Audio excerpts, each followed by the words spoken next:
시청자 여러분 안녕하십니까? BOA 모닝뉴스 시작합니다. 한국을 방문 중인 성김 미국 국무부 대북특별대표는 장기간 공석인 북한 인권특사 인선을 진행하는 정부 절차에 진척이 있다며 조만간 인선 결과 발표가 있길 기대한다고 밝혔습니다. 또 북한의 고조된 핵 위협에 대한 대응으로 한국 내 전술핵 재배치는 올바른 답이 아니라고 말했습니다. 첫 소식 조상진 기자가 보도합니다. 방한 중인 성김 국무부 대북특별대표는 21일 서울에서 매일경제 주최로 열린 제23회 세계 지식포럼에 연사로 참석해 미국 행정부의 북한 인권특사 인선 작업이 진행 중이라고 밝혔습니다. 성김 대표는 이날 사회자인 태영호 국민의힘 의원이 북한 인권특사 공석이 조 바이든 행정부 들어서도 이어지고 있다고 지적하자 북한의 인권 상황 악화에 우려를 표하면서 이같이 말했습니다. We also remain deeply concerned about the worsening human rights situation in the DPRK. We are in the process of identifying the best possible candidate to be our special envoy for North Korea human rights. We're making progress in that process and hopefully we'll be able to make an announcement soon. 성김 대표는 또 핵무력 정책 법제화 등 북한의 핵 위협이 고조되면서 한국에 미국 전술핵을 재배치해야 한다는 주장이 한국에서 나오는 데 대해서는 부정적인 입장을 밝혔습니다. 핵무기 재배치는 한반도를 넘어 다른 지역에까지 파장을 불러와 상황을 더 복잡하게 만들 것이라며 한반도 비핵화를 향한 외교적 노력과 안정, 평화 유지를 더 까다롭게 할 것이라고 지적했습니다.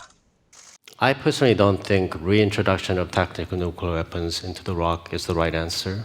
I think it's much better, much more constructive for us to look at other concrete ways to make sure that our deterrent capability is what it needs to be. 성김 대표는 또 북한이 7차 핵실험을 강행할 경우 유엔 안보리 결의 위반으로 유엔 등 국제사회의 많은 대응에 직면하게 될 것이라고 지적했습니다. 또 군사협력 등 동맹국들과 신속하고 단호한 대응에 나설 것이라며 북한의 추가 핵실험은 영내 긴장 고조와 불안정 초래 행위라면서 중국의 역할을 촉구했습니다.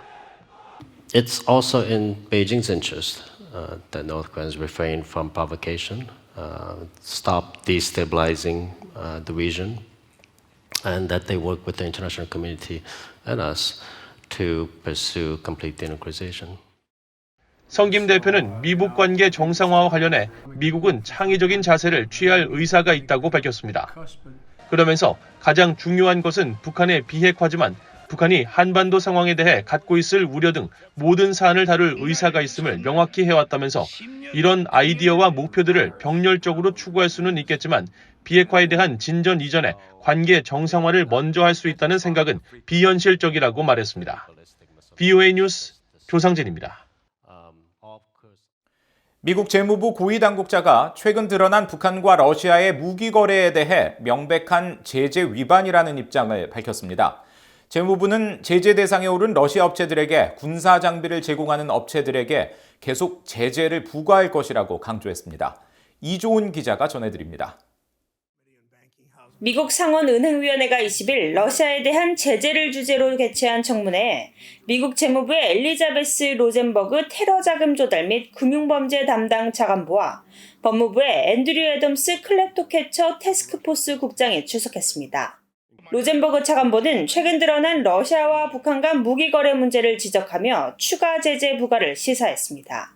It is certainly a violation of sanctions when entities in Iran or North Korea supply Russian designated entities with military equipment. So, for example, earlier this month, the Treasury Department imposed sanctions on Iranian entities that were supplying UAVs to Russia in violation of our Russia sanctions. And our approach here will be to continue to impose sanctions to hold accountable those suppliers to Russian designated entities. 러시아의 우크라이나 침공에 대응해 러시아 재벌을 제재하기 위한 목적으로 지난 3월 신설된 법무부 산하 TF 클랩토캡처를 이끌고 있는 애덤스 국장은 제재 국가들인 러시아와 이란, 북한의 제재 회피는 서로 연관돼 있다고 지적했습니다. What we see are efforts to evade sanctions in Russia, but they also tie into efforts to evade sanctions in Iran and North Korea. There are partnerships and growing partnerships in Iran and North Korea in particular due to the success of our sanctions regime and the success of the export control regime. 앞서 미국 국방부의 패트릭 라이더 미국 대변인은 지난 6일 러시아가 탄약을 요청하기 위해 북한과 접촉했다는 징후를 갖고 있다고 밝혔습니다. 국무부의 베단트 파텔 국무부 수석 부대변인도 브리핑에서 러시아 국방부가 우크라이나에서 사용하기 위해 로켓과 포탄 수백만 발을 북한으로부터 구매하는 과정에 있다며 이번 구매는 러시아군이 수출 통제와 제재로 인해 우크라이나에서 심각한 보급 부족에 계속 시달리고 있다는 것을 보여준다고 지적했습니다. 한편 이날 상원 청문회에선 북한 해커들의 가상화폐 돈 세탁에 활용된 토네이도 캐시와 같은 가상화폐 믹서 서비스에 대한 제재 문제도 제기됐습니다. 로젠버그 차관보는 특히 이런 가상화폐 믹서 서비스에 대한 제재는 부패나 범죄 활동 자금을 세탁하려는 범죄를 억제하는 데 효과적이라면서 이런 제재를 통해 미국은 돈 세탁을 용납할 수 없다는 신호를 보낼 수 있다고 강조했습니다. VOA 뉴스 이존입니다. 러시아의 우크라이나 침공을 계기로 북한에서 핵무기 보유 필요 주장이 강화될 수 있다고 미국 의회조사국 CRS가 분석했습니다. 또 강대국 간 패권 경쟁이 치열한 현재 국제 정세에서 북한은 더 대담해질 수 있다고 전망했습니다. 함지아 기자의 보도입니다. 미국 의회조사국 CRS는 최근 갱신한 북한 보고서에서 러시아의 우크라이나 침공으로 촉발된 전쟁은 북한의 김정은 위원장이 행동의 자유가 확대됐다는 결론을 내리게 할 수 있다고 밝혔습니다.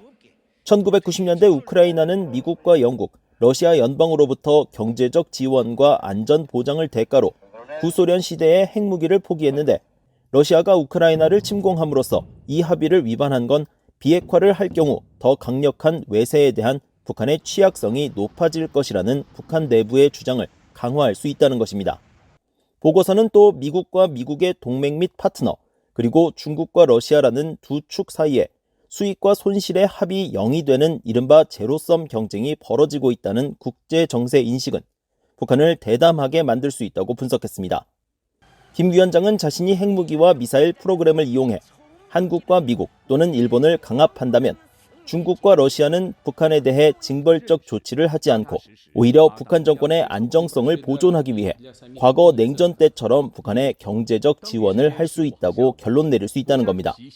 보고서는 이어 북한 내부 상황과 관련해 경제난이 정권의 안정을 위협하고 있다는 표면상의 징후는 거의 없다면서 북한 경제의 열악한 환경도 김 위원장이 미국이나 한국과의 관여를 추구하도록 이끌지는 못했다고 분석했습니다. 또 김 위원장은 통치와 관련해 국내 일부 제약에도 불구하고 고위 관리들을 자주 승진, 강등 복귀시키면서 북한의 정치를 계속 지배하고 있다고 평가했습니다. 이어 중국에 대해서는 역사적으로 북한의 주요 후원국이며 빈곤한 나라인 북한의 생명줄 역할을 해왔다고 지적했습니다. 다만 북한에 대한 중국의 최우선 순위는 영내 안정성 유지라면서 그러나 북한의 도발, 특히 핵무기 프로그램 실험은 이런 현재 상태를 뒤엎을 수 있다고 분석했습니다. 다만 중국은 종종 북한 행동에 처벌을 가하려는 유엔의 더 강력한 제재를 막기 위해 행동해왔으며 미중 관계가 악화하면서 중국은 북한의 도발을 억제하는 데 도움을 주지 않을 것으로 전문가들은 예상하고 있다고 전했습니다. VOA 뉴스 함지아입니다. 기시다 후미오 일본 총리가 북한의 핵과 미사일 문제에 대한 해결 의지를 거듭 강조했습니다. 기시다 총리는 20일 미국 뉴욕 유엔 총회 연설에서 북한 문제와 관련해 북한에 의한 일본인 납치와 핵 미사일 문제 등을 포괄적으로 해결한다는 방침에 변함이 없다면서 이를 위해 김정은 국무위원장과 조건 없이 만날 의향이 있다고 거듭 밝혔습니다. 한편 박진 한국 외교부 장관과 하야시 요시마사 일본 외무상은 19일 유엔 총회가 열리고 있는 뉴욕에서 만나 북한의 핵과 미사일 위협에 대한 미한일 안보 협력과 한일 양국 간 협력 방안을 논의했습니다. 양측은 특히 강제징용 문제 등 과거사 관련 현안 해결 방안을 조속히 도출해 양국 관계 개선을 위해 노력해 나가자는 데 뜻을 같이 했다고 한국 외교부가 밝혔습니다. 캐나다 정부가 올해 들어 두 번째로 유엔의 대북 제재 해상 감시 활동인 네온 작전을 개시했다고 밝혔습니다. 캐나다 국방부는 20일 보도자료를 통해 캐나다 왕립 해군의 밴쿠버함이 9월부터 10월까지 두 달간 일본과 동중국해 인근 해역에서 북한의 대량 살상무기 포기를 압박하기 위한 유엔의 대북 제재 감시 임무에 기여하기 위해 네온 작전을 개시한다고 밝혔습니다. 이어 밴쿠버함은 배치 기간 동안 미군과 일본 해상 자위대와 함께하는 연합연습에도 참가할 예정이며 감시 능력 강화를 위해 CH-148 사이클론 헬기와 CP-140 오로라 장거리 초계기 등도 함께 작전에 투입될 것이라고 설명했습니다. 아니타 아난드 캐나다 국방부 장관은 캐나다군의 핵심 목표는 안정적이고 자유로우며 개방적이고 포괄적인 인도 태평양을 유지하는 것이며 북한의 탄도미사일과 핵무기 기술 추구는 위험에 처하게 하는 것이라면서 캐나다군의 존재는 영내와 전 세계의 평화와 안전 보장을 위한 헌신을 보여주는 것이라고 강조했습니다. 북한이 핵무력을 법제화하는 등 위협 수위를 높이고 있는 가운데 미국과 한국은 전임 문재인 정부 시절인 2018년 중단됐던 해병대 연합 상륙 훈련인 쌍용 훈련을 재개하기로 했습니다. 주한 미국 해병대 대변인은 21일 미한 해병대가 연합 5개년 훈련 계획을 수립했다면서 5개년 계획은 현재의 제한된 규모 훈련을 지속하면서 그것을 바탕으로 대규모 연합 상륙 훈련을 여러 차례 시행하는 방안을 모색하는 것이라고 밝혔습니다. 그러면서 대규모 연합 상륙 훈련 등 강화된 연합 훈련이 다음 달 또는 내년에 시행될 것이라고 설명했으며 한국 해병대 측도 새 계획에 따라 시행하는 대규모 연합 상륙 훈련은 내년 3, 4월에 열리는 쌍용 훈련이라고 밝혔습니다.